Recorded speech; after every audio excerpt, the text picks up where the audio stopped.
So number 10, we're going to have ZYZZ by Stierner and Schoenberg, and it was kind of difficult ranking these bottom three because they all had very, very pressing issues, but I disliked them in very different ways. This one is just like by far my least favorite kind of house, the one that has like not much of it like a very hard intensity and not much of like an emotional quality, where it's just like trying to sound cool, I guess.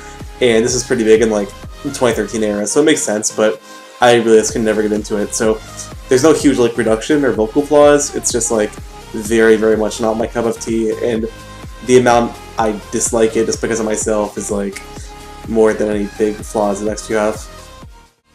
Next up is You Were Here by Paris Blom and Mako, and this one is alright. The production is actually pretty high quality, but I also just dislike this kind of house as well, like the kind of knockoff Swedish House Mafia sound that was everywhere this time. I'm not a huge fan of the original Swedish House Mafia sound, but when it's like trying to be replicated like this, it just feels a little bit forced, and I do kind of wish there was like a more original sound here, because this kind of like feeling was so overdone at the time. It's just kind of like a little bit generic, and I'm kind of bugged to hear it because I've heard it so much for my life. So yeah, this is definitely not for me.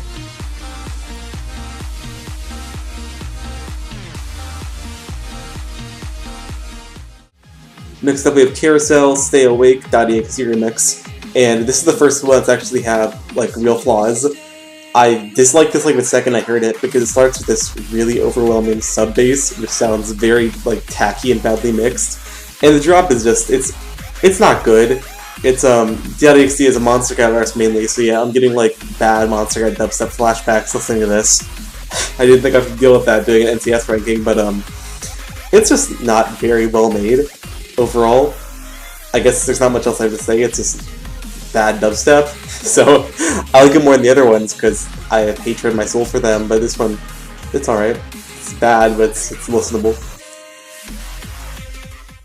Next up we have Beauty in Thirds by T-Mass, and this song just does not interest me in the slightest. The vocal chops are the one thing that kind of stood out to me because they sound very, very offbeat. It kind of removed me from the song, and I couldn't jam out to it at all because they just sound like they're placed wrong and like not perfectly quantized in a very unintentional way. And the rest of it, I don't know. I'm not a huge fan of it. I don't exactly feel what it's going for because it does have these kind of heavier basses, but it's also very melodic, but the melodies aren't emotional or cool, really. So it's just kind of there. This entire song is just there, and I'm not a huge fan of it. Yeah, I don't really get the appeal of this one.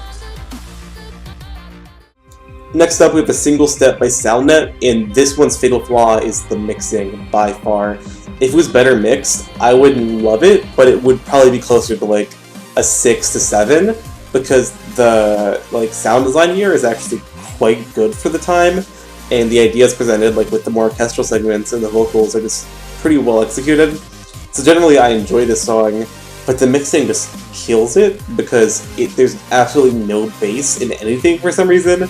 So maybe for another genre that could work okay, but for melodic dubstep, not having bass is like, there's just like nothing there. It feels very, very empty throughout, so yeah, I kind of wish it was better produced.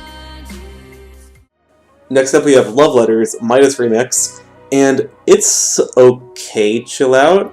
I'm not a huge fan of the drop, mostly just because the vocals are processed a bit odd. They sound like way too delayed for me, and I guess maybe reverb actually, where it's like I can't really make it out, it just sounds kind of odd. There's nothing that really stands out to me during any of it. There's some chords at the beginning which sound nice, but I have this exact idea of how it could progress in my mind, and it doesn't do that, which is kind of disappointing because I don't like the progression where it goes very much. And there's some like kind of interesting parts, but overall this doesn't really do anything with them and doesn't stand out to me too much, so yeah, very, very 5 out of 10. Next up we have a song by K391. I don't even know how to pronounce that. Dollardessin, I think. It's probably like German or something, it looks like to me. This song's okay. I like the drops, they have energy, that's good. The vocals here, I think he might be singing them, which would make sense because they're not good. I don't really want to be mean, but there's just some like techniques he uses which are very, very unfriendly to the ears, and just they don't sound very good. I do think that he could be using more practice, and it just sounds kind of obnoxious in like some of the ways he says the words. But you know, it's a good beat. I like the drops and the heavy electro drop at the end, so it's alright. Next up we have Moments by Mutrix, and I am so split on this song because there's a lot I really like and a lot I really dislike. It starts off with these really pretty vocals and this super somber piano, which I love. Then the rest of it is just pretty subpar dubstep, and I'm just rating it a little bit above average because the intro is just like fantastic, and there's this part with like these trance chords and it's beautiful. Then after that it's just like dubstep the whole way through, so it does make it a lot worse, but like on a kind of month like this where there's so much bad, it can at least make it pretty high just by having a few good parts. So yeah, I wish it went different places, but what can you do? Next up we have On My Own by Culture Code, and these last two songs are a huge leap in quality from everything else. This one, it just sounds amazing. I love the chord progressions used, and although I don't love the lyrics, I think they fit in well with the like entire song. But the main reason I like it, it's just for that drop. It's really, really good, like Euphoric House. It almost sounds like trancey with like the chords and just the sound design in general. So I guess there's not much I can say about it, but it's a good job. It does a good job of what it's trying to do, just be some good-ass progressive house. I like the intro. I just like it all. It's a good song. So yeah, I'm usually pretty harsh on house, but this one is very, very well done. So yeah, good job. Next up we have Innocent Discretion from Midas, and yeah, I love this song. I haven't heard it before I started doing this ranking, but it's just absolutely fantastic. It has really beautiful piano, and all the drops are just super pleasant. It's just well done, where it's able to be beautiful, but still have like impact and not feel weak, like a lot of other songs in like this kind of genre and feeling do. So it's just really well done.